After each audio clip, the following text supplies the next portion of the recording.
Man tawadha'a lillah, siapa yang merendahkan dirinya karena Allah, illa rafa'ahu Allah, maka Allah akan mengangkat derajatnya. Penghambaan diri serendah-rendahnya sehingga Allah mengangkat setinggi-tingginya. Kalau kau mau diangkat Allah, maka rendahkanlah dirimu sampai kau merasa kau seperti mayat yang sedang dimandikan orang yang sedang memandikan jenazah. Bagaimana orang sedang memandikan jenazah?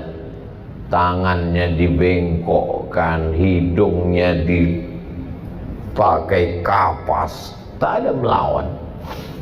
Mohon maaf Bapak Ibu yang pernah memandikan jenazah, ada pernah ketemu jenazah melawan? Kalau ada berarti dia belum mati.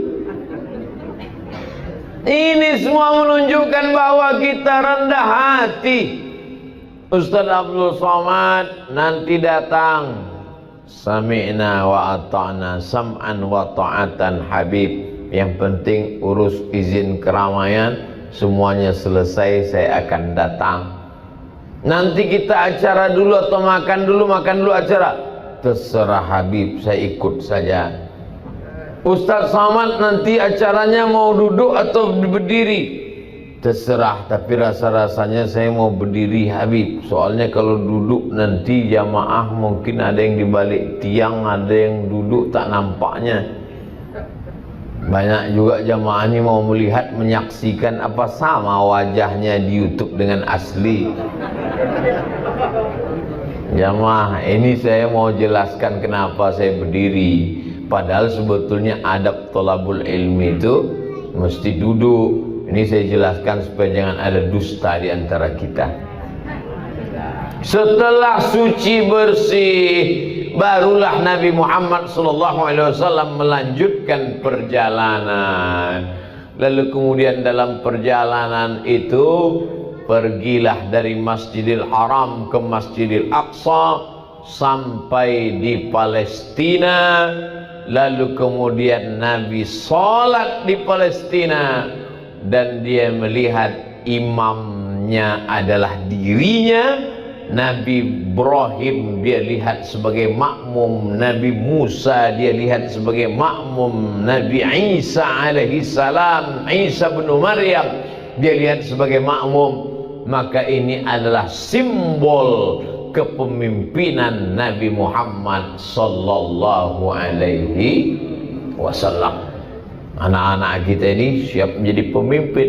Makanya doanya, Rabbana hablana min azwajina wa dzurriyyatina qurrata a'yunin waj'alna lil muttaqina.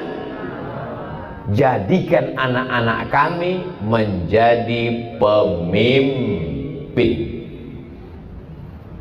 Kalau bapak ibu mengantarkan anaknya ke Darul Mustafa Hadramaut Tarim Yaman, itu bukan karena benci sama anak. Walaupun kadang logika orang tua tak dapat ditangkap oleh anak, termasuk saya pribadi. Dulu sempat saya lama termenung di tepi sungai Nil. Yang jangan anak angkat aku ini. Sampailah hati mereka. 4 tahun nggak pulang Pak. Berangkat 5 September 1998, 2002 baru pulang. Sempat lupa wajah orang tua.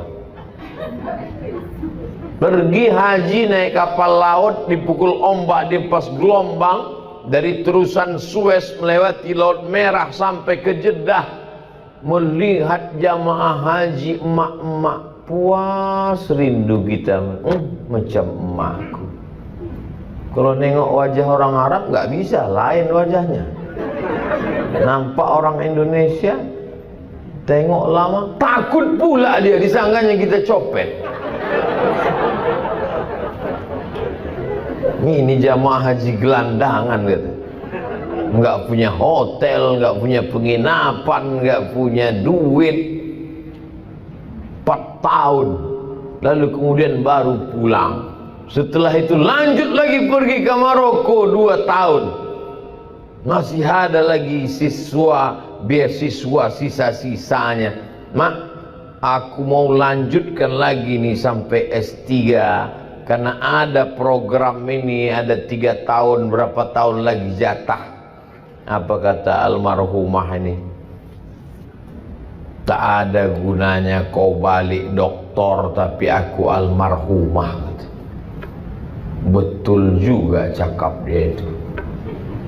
Setelah dia meninggal rasanya tak ada gunanya hidup ini. Dapat saya doktor dari Sudan, dapat profesor dari Brunei Darussalam, dapat apapun hampa rasanya. Jadi saya ingatkan kalian anak-anakku, kalau masih ada mereka, senangkan hatinya. Kemanapun kalian dikirimnya nanti, diam aja kalian. Kukirim kau ke Yaman, diam aja. Kukirim kau ke Kairo, diam aja. Kukirim kau ke Amerika, belajar bahasa Inggris dulu aku mak. Karena niat mereka tidak jahat nak. Mereka hanyalah orang yang ingin melihat kalian bahagia selagi masih ada. Tapi tak semua orang tua tidak ada. Apakah orang tua kalau sudah tak ada di pelupuk mata meninggal dunia berarti dia tidak ada? Dia ada. Dia melihat kalian dari alam sana. Dia tersenyum saat ini melihat kalian khatam Quran. Maka ini anak-anak kita didik menjadi pemimpin. Seorang laki-laki memandikan anaknya dari seberang sungai. Saat dia memandikan anaknya itu lalu dia tunjuk ke seberang. Nah, itu adalah bangunan yang megah dan mewah. Nanti sampai masanya kau akan menjadi pemimpin di sana, nak. Anak itu bernama Muhammad Al-Fatih. Muhammad Al-Fatih saat dimandikan ayahnya selalu menunjuk, itu yang akan kau kuasai, nak. Dan betul-betul saat dia menjadi raja panglima, dia menguasai. Jadilah kota itu bernama kota Istanbul. Apakah kita saat memandikan anak-anak kita juga berpesan seperti Muhammad Al-Fatih? Pernahkah kita berpesan demikian? Jangan-jangan bapak-bapak ketika ibu-ibu memandikan anak, nak, aku ingin kau jadi PNS, nak. Jadi PNS tidak salah. Jadi PNS bagus, jadi polisi hebat, jadi tentara mantap. Tapi ketika kita katakan kau jadi PNS yang pemimpin, kau jadi polisi yang pemimpin, kau menjadi tentara yang pemimpin, kau menjadi pengacara yang pemimpin, sehingga dengan kekuasaanmu semua mendapatkan rahmat dan kasih sayang. Mana contohnya? Sulaiman alaihissalam. Ketika dia berjalan, apa kata semut-semut? Ya ayyatuhan naml udkhulu masakinakum. Hai semut-semut, masuk kalian ke sarang-sarang. Nabi Sulaiman menahan pasukan bala tentaranya. Hai tentara, jangan jalan dulu. Kenapa kata tentara? Aku mendengar Panglima Semut sedang memerintahkan anak buahnya untuk masuk sarang. Takut ada yang terinjak pecah perutnya oleh sepatu-sepatu tentara Sulaiman. Apa maknanya? Kalau kau menjadi pemimpin yang soleh, semut pun tak ada yang mati pecah perut, semut pun tak ada yang teraniaya. Kenapa? Karena engkau datang sebagai wama arsalnaka illa rahmatan lil alamin.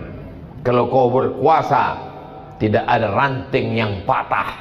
Kalau kau berkuasa, tidak ada buah yang rusak. Kalau kau berkuasa, maka ada kekuasaan yang kau pakai untuk menolong semesta alam. Itu kepemimpinan Muhammad sallallahu alaihi wasallam. Nabi mau melepas pasukan perang. Apa kata Nabi? Satajiduna rijalan fis sawami. Nanti kalian akan ketemu pendeta-pendeta di gereja tua.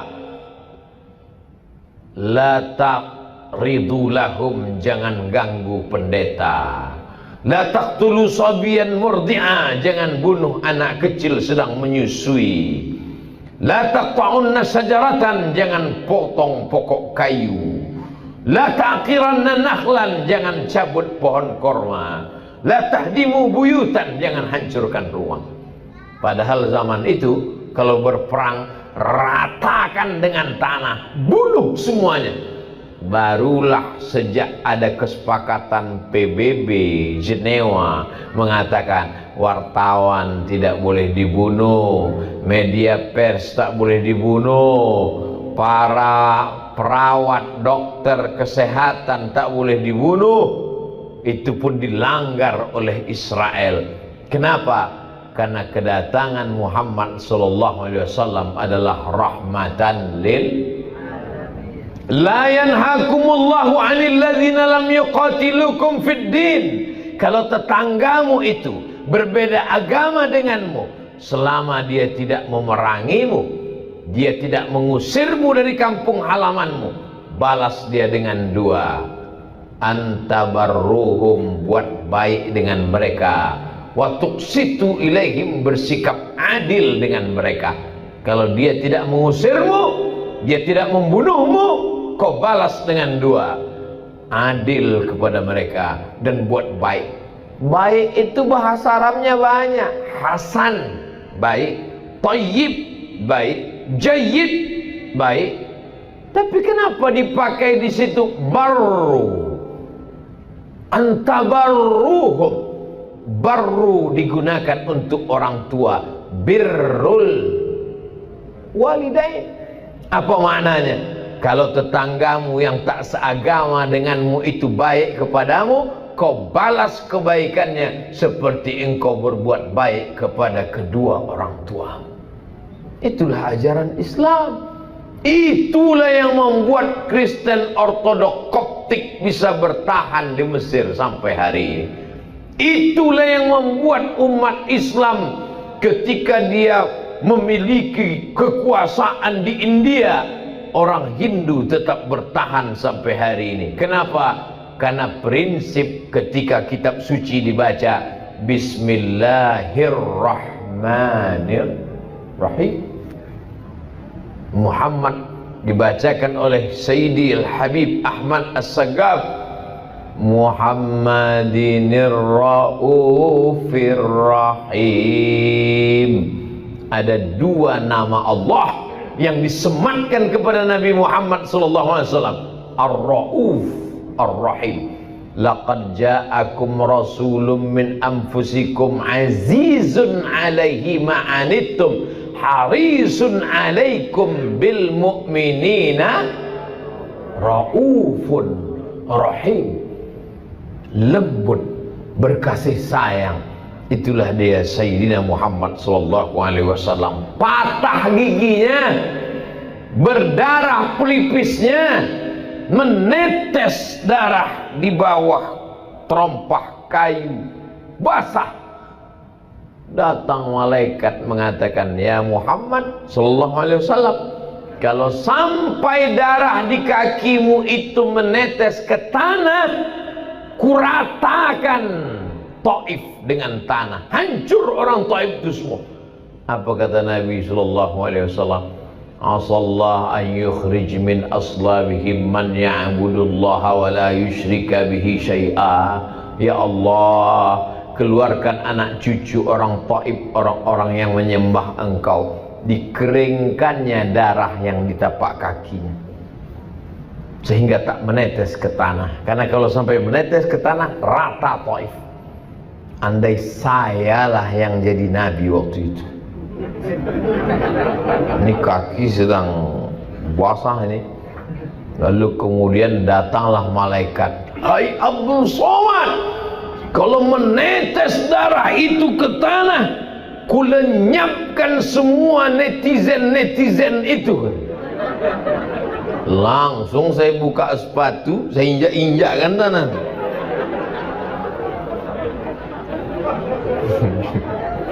Quran yang dibaca Muhammad sallallahu alaihi wasallam sama dengan Quran yang kita baca. Sabda yang keluar dari mulutnya itu juga yang kita baca dalam Sahih Bukhari, Sahih Muslim, Sunan Abi Daud, Sunan Nasai, Sunan Tirmidzi, Sunan Nasai, Sunan Ibni Majah, Musnad Ahmad bin Hanbal, Muwatta Malik, Sunan Ad-Darimi. Apa bedanya? Ada kelembutan hati melihat orang bukan sebagai musuh, tapi melihatnya sebagai hamba Allah yang perlu diselamatkan. Allahumma hdi qaumi fa innahum la ya'lamun.